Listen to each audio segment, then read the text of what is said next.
जीत होगी तुम्हारी, जीत होगी तुम्हारी यदि करोगे ईमानदारी से मेहनत, और मेहनत से ईमानदारी तो जीत होगी तुम्हारी।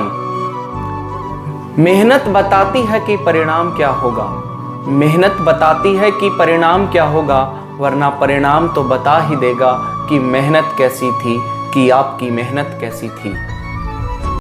दोस्तों एग्जाम में जब भी आपसे नेचुरल नंबर की क्यूब का सम स्क्वायर रूट के अंदर पूछे तो ऐसे प्रश्नों को सॉल्व हम कैसे करते हैं, आइए देखते हैं। देखिए मेरे प्यारे बच्चों, ऐसे में शॉर्ट ट्रिक लगाएंगे, और शॉर्ट ट्रिक क्या है, बिल्कुल सिंपल ही है। हम ये जो अंदर में नेचुरल नंबर दिए गए हैं ना, इनका करेंगे सम और हम आंसर लेकर के आएंगे। कैसे? 1 + 2 + 3 और इसका आंसर हो जाएगा हमारा 6। तो इसका आंसर हमारा हुआ 6। इसी तरीके से इस प्रश्न को सॉल्व करेंगे तो आएगा हमारा 1 + 2 + 3 + 4 और जब हम सभी को ऐड करेंगे तो हमारा आंसर आएगा 10। तो इसका मतलब इसका आंसर हुआ हमारा 10।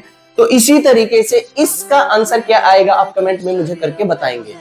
दोस्तों 5 से एंड होने वाले नंबर्स के स्क्वायर कैसे निकाले जाते हैं, आइए सीखते हैं। देखिए हमें पता है कि 5 का स्क्वायर होता है सर 25। तो ऐसे में जब भी 5 से एंड होने वाले नंबर्स के हम स्क्वायर निकालेंगे तो ऐसे नंबरों को हम सभी को दो टुकड़ों में तोड़ लेंगे। सभी नंबर्स को दो टुकड़ों में तोड़ने के बाद लास्ट डिजिट का करेंगे हम स्क्वायर। तो 5 का स्क्वायर होता है सर 25। अब ये जो नेक्स्ट नंबर हमारा बचा, इसको अपने नेक्स्ट नंबर से मल्टीप्लाई करेंगे। इट मींस 2 का नेक्स्ट नंबर होता है सर 3। तो 2 को 3 से मल्टीप्लाई करेंगे तो आएगा 6। तो इट मींस 25 का स्क्वायर हुआ हमारा 625। ऐसे जब 35 का स्क्वायर करेंगे तो 5 का स्क्वायर होता है हमारा 25।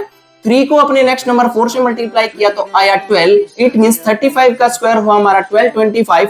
95 का जब स्क्वायर करेंगे तो 5 का स्क्वायर होता है हमारा सर 25। 9 का नेक्स्ट नंबर होता है 10। जब दोनों को मल्टीप्लाई करेंगे तो आएगा 90। 95 का स्क्वायर हुआ सर हमारा 9025। इसी तरीके से 105 का जब हम स्क्वायर करेंगे तो 5 का स्क्वायर होता है सर हमारा 25। 10 का नेक्स्ट नंबर होता है 11। दोनों को मल्टीप्लाई करेंगे तो आएगा 110। तो 105 का स्क्वायर हुआ हमारा 110 25। ऐसे में इन दो नंबरों के स्क्वायर क्या आएंगे आप कमेंट करके मुझे बताएंगे। दोस्तों एक सर्कल का एरिया पाई आर स्क्वायर क्यों होता है, आइए सीखते हैं। देखिए मेरे दोस्तों, आपको पता है कि ऐसी फिगर को हम सर्कल कहते हैं और इसके चारों तरफ की बाउंड्री को सर सरकमफ्रेंस कहा जाता है। सरकमफ्रेंस का फॉर्मूला होता है 2πr। सेंटर से लेकर के सरकमफ्रेंस की दूरी को रेडियस कहा जाता है।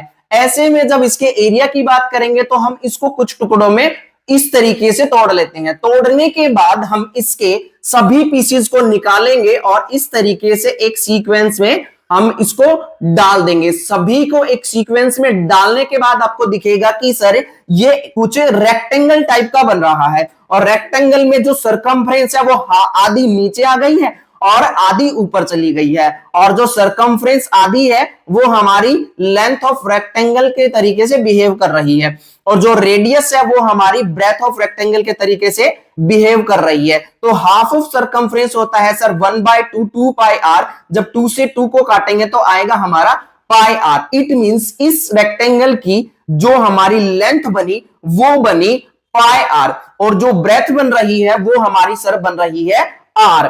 तो ऐसे में जब इस रेक्टेंगल का एरिया निकालेंगे तो आपको पता है कि रेक्टेंगल का एरिया होता है सर l इंटू में b। ऐसे में इस रेक्टेंगल की लेंथ बनी सर हमारी πr, और जो ब्रेथ बन रही है वो बन रही है r। तो ऐसे में जब दोनों को मल्टीप्लाई हम करेंगे तो आएगा πr square. So that's why circle का एरिया होता है हमारा πr स्क्वायर। फ्रैक्शंस हमें दी गई है और हमसे पूछा है कि इसका एचसीएफ निकालिए और इसका एलसीएम निकालिए। जब भी हम फ्रैक्शंस का एचसीएफ निकालते हैं तो इसके लिए हमारे पास एक फॉर्मूला होता है। वो फॉर्मूला क्या है, देखिए वो फॉर्मूला है एचसीएफ ऑफ न्यूमरेटर अपॉन में एलसीएम ऑफ डिनोमिनेटर। और जब हम इसके न्यूमरेटर का एचसीएफ निकालेंगे तो मेरे प्यारे बच्चों निकल करके आएगा 2, और जब एलसीएम ऑफ डिनोमिनेटर निकालेंगे तो वो आएगा 45। और इस तरीके से जब एलसीएम हमसे पूछेगा तो एलसीएम के लिए भी एक फॉर्मूला होता है। वो फॉर्मूला होता है एलसीएम ऑफ न्यूमरेटर अपॉन में एचसीएफ ऑफ डिनोमिनेटर। और जब हम इसके एलसीएम निकाल रहे होंगे न्यूमरेटर का, तो वो निकल करके आएगा 60, और जब एचसीएफ हम इसके डिनोमिनेटर का निकालेंगे तो आएगा 3। दोस्तों एग्जाम में जब भी आपसे नेचुरल नंबर की क्यूब का सम स्क्वायर रूट के अंदर देकर के पूछा हो तो ऐसे प्रश्नों को हम कैसे सॉल्व करते हैं आइए देखते हैं। ऐसे में हम करेंगे ये सिंपल जो हमें नेचुरल नंबर दिए गए हैं ना, इनका करेंगे हम सम और इसका आंसर हमारा आ जाएगा। इसी तरीके से जब हम इन नेचुरल नंबर का सम करेंगे तो आंसर आ जाएगा। देखिए कैसे करते हैं, हम करेंगे 1 + 2 + 3 और जब हम सिंपल सभी को ऐड करेंगे तो आंसर आएगा हमारा 6। तो इसका सॉल्यूशन हुआ हमारा 6। इसी तरीके से जब हम इन नेचुरल नंबर का सम करेंगे तो आएगा हमारा 1 + 2 + 3 + 4 और जब सिंपली सभी को ऐड करेंगे तो आंसर आएगा हमारा 10। तो इसका मतलब इसका सॉल्यूशन हुआ हमारा 10। ऐसे में इसका क्या आंसर आएगा आप कमेंट करके मुझे बताएंगे।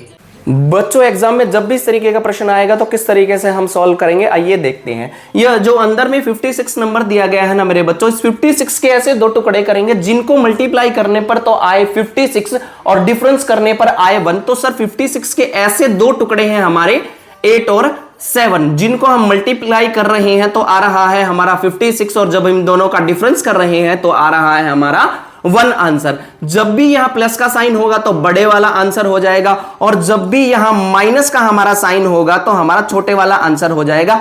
ऐसे में इसका क्या आंसर आएगा आप मुझे कमेंट करके बताएंगे।